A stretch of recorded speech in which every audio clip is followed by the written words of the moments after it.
Friday यानि कि आशिषित good Friday भन्न चाहन्छु।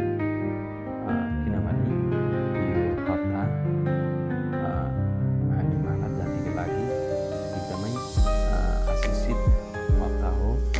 किनभनेदेखिलाई प्रभु यीशु ख्रीष्टले हामी सबै मानव जातिको पापलाई बोकेर अनि हामी सबै मानव जातिलाई उद्धार र मुक्ति दिनको निम्ति उहाँ कल्भरी क्रुसमा हामी सबैको लागि एउटा निर्दोष थुमाको रूपमा आफैलाई बलिदान गर्नुभएको छ, यानि कि मृत्यु हुनुभएको छ। यसकारण उहाँको लागि एउटा दुःखद कुरा थियो भनेदेखिलाई हामी मानव जातिको लागि चाहिँ एउटा आशिषित दिन थियो।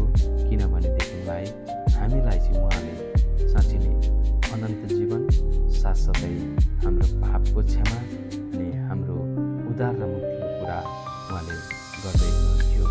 यसकारण आदरणीय दाजुभाइ दिदीबहिनी, यो हप्ता हाम्रो लागि आशिषित हप्ता भए पनि आज हामीले एकदमै मनन गर्नुपर्ने, चिन्तन गर्नुपर्ने कुराहरू छ।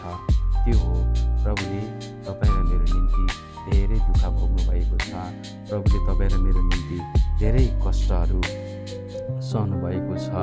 किनभने आज जुन कुराहरू तपाईँ र मैले गर्नु पर्थ्यो त्यो कुरा उहाँले तपाईँ र मेरो निम्ति गरिदिनु भएको छ।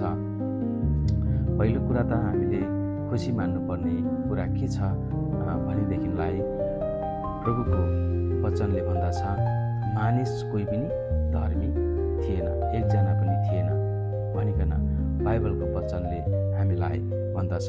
अनि त्यो हामी रोमी 3:10 पदमा पाउँछौँ, जसो लेखिएको छ, धर्मी कोही छैन, एकजना पनि छैन।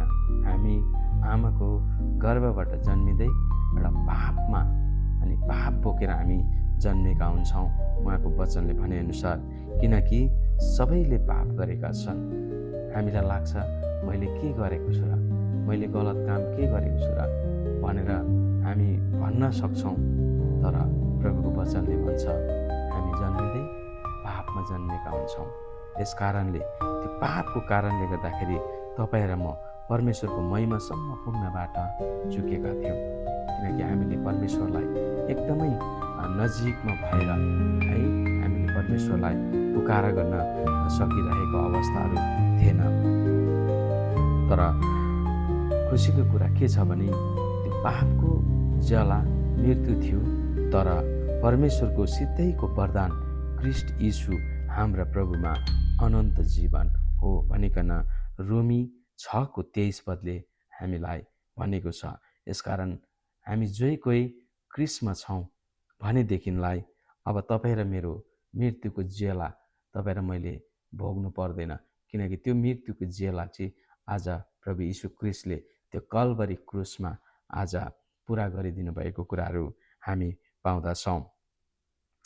अनि साँच्चै नै अर्को पद पनि म तपाईँहरूलाई भन्नेछु। रोमी 8:1 पदले यसो भन्दछ, यसकारण अब ख्रीष्ट येशूमा भएकाहरूलाई दण्डको आज्ञा छैन। जुन दण्ड हामीले भोग्नु पर्थ्यो, जुन पीडा हामीले सहनु पर्थ्यो, जुन कष्ट हामीले भोग्नु पर्थ्यो, ती सबै पीडा, कष्ट, दण्ड चाहिँ आज हाम्रो प्रभु यीशु ख्रीष्टले त्यो कल्भरी क्रुसमा टङ्गाइदिनु भएको छ। हालेलुया। यसकारण हामीले यसलाई ब्लेस्ड फ्राइडे भनेर हामीले यस हिसाबले हामी भन्न सक्छौँ। किनकि उहाँको वचन यशाया 53:5 पदले यसो भन्दछ, उहाँ त हाम्रा अपराधका निम्ति छेडियो, हाम्रा अपराधको निम्ति, अधर्मको निम्ति ऊ पेलियो, हामीमा शान्ति ल्याउने दण्ड उसमाथि पर्यो र उसको कोर्राको चोटले हामी निको भयौँ। आमेन। हेर्नुहोस् त, किन हामीले आजको यो हप्तालाई, यो शुक्रबारलाई हामीले ब्लेस्ड शुक्रबार किन भन्यौँ, ब्लेस्ड फ्राइडे किन भन्यौँ, असल शुक्रबार किन भन्यौँ भन्दा यस कारणले आज प्रभु यीशु ख्रीष्टले तपाईँ र म माथि पर्ने हरेक अधर्मलाई उहाँले लिनुभएको छ। तपाईँ र म माथि पर्ने हरेक दण्ड उहाँमाथि परेको छ। उहाँ तपाईँ र मेरो अधर्मको निम्ति उहाँ पेलिनु भएको छ अनि तपाईँ र मलाई शान्ति दिनको निम्ति उहाँमाथि दण्ड परेको छ।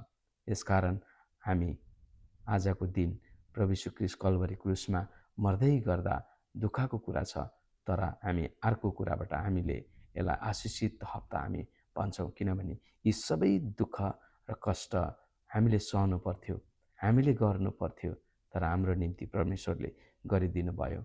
अनि उहाँ निर्दोष थोमा भइकन आज कल्भरी क्रुसमा मर्नुभएको छ। यसकारण आदरणीय दाजुभाइ दिदीबहिनी, हाम्रो प्रभु कति भला हुनुहुन्छ, हाम्रो प्रभु परमेश्वर कति है अगापे प्रेम गर्ने हुने परमेश्वर हुनुहुन्छ। आज हामी संसारमा हेर्छौँ भने स्वार्थको प्रेमहरू देख्छौँ है, स्वार्थी प्रेमहरू देख्छौँ, तर प्रभुले हेर्नुहोस् त तपाईँ र माथि कस्तो अगापे प्रेम गर्नुभएको छ।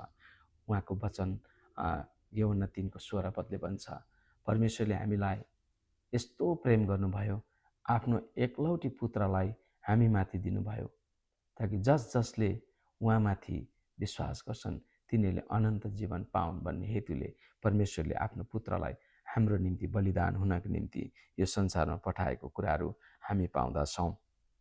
यसकारण यो शुक्रबार एकदमै हामी इसाई जातिको लागि एकदमै के भनौँ आशिषित शुक्रबार हो, किनभने हाम्रो सबै पाप अधर्म अक्षमाको कुराहरू होइन देखि लगेर हामीलाई मुक्ति दिने कुराहरू परम परमेश्वरले त्यो कल्भरी क्रुसमा गरिदिनु भएको छ।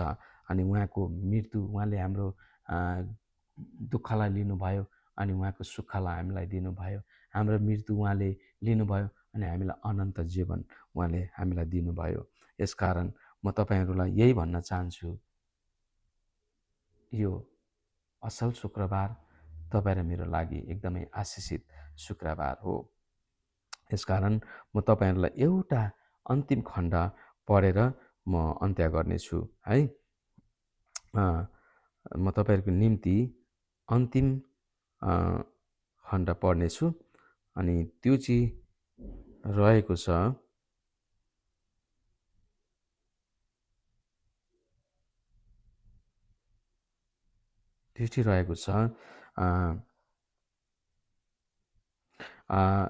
दोस्रो कोरिन्थी 5:21।